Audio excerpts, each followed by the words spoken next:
അമേരിക്കയിൽ യുവരാഷ്ട്രീയം ഉദിക്കുന്നു. കേരളത്തിന് ഇതൊരു പാഠമാവുമോ?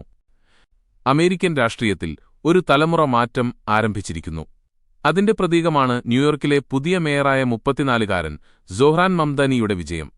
പഴയ ശക്തികേന്ദ്രങ്ങളെ എതിർത്ത് അദ്ദേഹം ഒരു പുതിയ രാഷ്ട്രീയ ശൈലിയാണ് ജനങ്ങൾക്ക് മുന്നിൽ അവതരിപ്പിച്ചത്. പഴയ നേതാക്കൾ ജനങ്ങളുടെ യഥാർത്ഥ ജീവിതത്തിൽ നിന്ന് അകന്നുപോയിരിക്കുന്നു എന്നതായിരുന്നു മംദാനിയുടെ വാക്കുകൾ. മംദാനിയുടെ വിജയം അമേരിക്കയിലെ യുവജനങ്ങൾക്കിടയിൽ പുതിയ പ്രതീക്ഷയും ഒപ്പം പ്രതിഷേധവുമാണ് വളർത്തിയത്.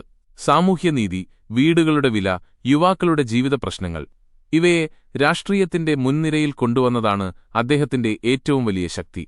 വിദഗ്ധർ പറയുന്നു, ഇതൊരു തലമുറയുടെ മാറ്റമാണ്. പഴയ രാഷ്ട്രീയക്കാർ ആധുനിക കാലത്തെ മനസ്സിലാക്കാതെ നിൽക്കുമ്പോൾ പുതിയ തലമുറ നേരിട്ട് ജനങ്ങളോട് സംസാരിക്കുന്നു. മംദാനിയുടെ സോഷ്യൽ മീഡിയ പ്രചാരണങ്ങളും തെരുവുകോണുകളിലെ സംവാദങ്ങളും അദ്ദേഹത്തെ പൊതുജനങ്ങളുടെ ശബ്ദമാക്കി മാറ്റി. ഈ മാറ്റം നമ്മുടെ കേരള രാഷ്ട്രീയത്തിനും ഒരു പാഠമാവണം. വർഷങ്ങളായി തങ്ങളുടെ അവസരത്തിനായി കാത്തിരിക്കുന്ന യുവാക്കളുടെ അവസരം ചില കുത്തക നേതാക്കന്മാർ ഇവിടെയും നഷ്ടപ്പെടുത്തുന്നുണ്ടോ?